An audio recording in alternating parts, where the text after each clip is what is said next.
Assalamualaikum warahmatullahi wabarakatuh. Pada kesempatan ini kami akan mengimplementasi konteks sosiokultural pemikiran Ki Hajar Dewantara di dalam pendidikan.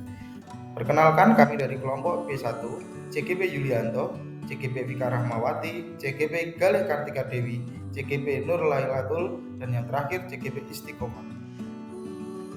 Pokok bahasannya pertama adalah kekuatan konteks sosiokultural di daerah Anda yang sejalan dengan pemikiran Ki Hajar Dewantara. Yang kedua yaitu bagaimana pemikiran Ki Hajar Dewantara dapat dikontekstualkan sesuai dengan nilai-nilai luhur kearifan budaya daerah asal yang relevan untuk penguatan karakter siswa sebagai individu, sebagai anggota masyarakat pada konteks lokal sosio budaya di daerah Anda. Dan yang terakhir yaitu sepakatilah satu kekuatan pemikiran Ki Hajar Dewantara yang dapat menebalkan laku murid di kelas, sekolah sesuai dengan konteks lokal sosio budaya di daerah Anda yang dapat diterapkan. Definisi pendidikan Ki Hajar Dewantara. Yang pertama yaitu menuntun murid agar selamat dan bahagia dalam hidupnya. Yang kedua, proses penyemaian benih-benih kebudayaan yang melahirkan peradaban.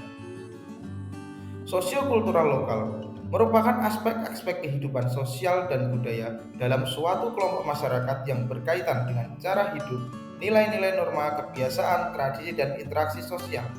Contoh sosiokultural di masyarakat, yang pertama adalah meron atau sekaten, haul seh jangkung, dan yang ketiga adalah sedekah bumi. Konteks pendidikan lokal sosiobudaya, yaitu pendidikan dilakukan dengan pendekatan yang menghormati budaya dan tradisi setempat. Hal ini tercermin antara lain satu, penggunaan bahasa lokal sebagai sarana pembelajaran. Yang kedua, pengintegrasian nilai-nilai budaya dalam proses pendidikan. Ketiga, memberdayakan masyarakat melalui pendidikan yang sesuai dengan kondisi dan potensi lokal. Dan yang terakhir, memahami dan menghargai keberagaman budaya lokal.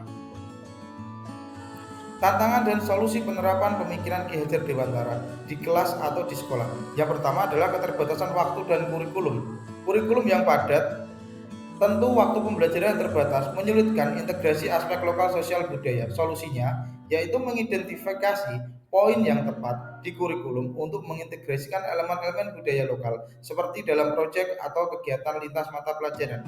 Yang kedua, kesiapan guru. Guru mungkin sepenuhnya belum siap atau terlatih untuk mengintegrasikan elemen-elemen budaya lokal dalam pembelajaran. Solusinya, menyelenggarakan pelatihan rutin bagi guru yang berfokus pada pemahaman budaya lokal dan strategi pengajaran yang relevan. Dan yang ketiga, perbedaan antar murid. Murid dalam satu kelas mungkin memiliki latar belakang budaya yang beragam, sehingga sulit untuk menemukan pendekatan yang cocok untuk semua. Solusinya adalah mengadopsi pendekatan yang inklusif dengan memperkenalkan berbagai aspek budaya dan memberi ruang bagi murid untuk berbagi pengalaman mereka. Nilai kontekstual sosiokultural yang terdapat adalah gotong royong, religius, toleransi, dan etika moral. Implementasi nilai-nilai kontekstual sosiokultural, gotong royong bersama warga sekolah dalam menjaga kebersihan lingkungan sekolah. Religius, mengajak anak untuk bersolat berjamaah di musola sekolah. Toleransi, menghargai masyarakat atau tempat lain dalam melaksanakan ibadah. Yang terakhir, etika moral, menundukkan kepala saat bertemu dengan orang yang lebih tua, menyapa atau memberi salam saat bertemu bapak ibu guru. Satu, kekuatan pemikiran Ki Hajar Dewantara menebalkan laku murid di kelas atau sekolah sesuai dengan konteks lokal sosio budaya yang dapat diterapkan adalah etika atau moral. Etika moral sangat perlu ditekankan dalam penanaman karakter. Sebagai contoh, murid bisa menerapkan 5S, yaitu senyum, salam, sapa, sopan, dan santun. Kenapa harus 5S? Berdasarkan penjabaran konteks kata dari semboyan 5S, maka pembiasaan 5S merupakan contoh konkret pemikiran Ki Hajar Dewantara yang bisa diterapkan di lingkungan kelas dan sekolah. Nilai karakter yang terdapat pada 5S ini mencerminkan budi pekerti baik, hormat, empati, toleransi, kesederhanaan, dan kehangatan. Sehingga jika semboyan 5S ini diterapkan di kelas atau sekolah, maka akan membuat iklim sekolah menjadi semakin beradab dan bermartabat. Pendidikan adalah tempat menyemai benih-benih kebudayaan yang melahirkan peradaban. Dalam pertumbuhannya perlu ada tuntunan sehingga akan tumbuh dan berkembang sesuai kodrat alam dan kodrat zamannya. Sekian, terima kasih dari kami dari kelompok B1.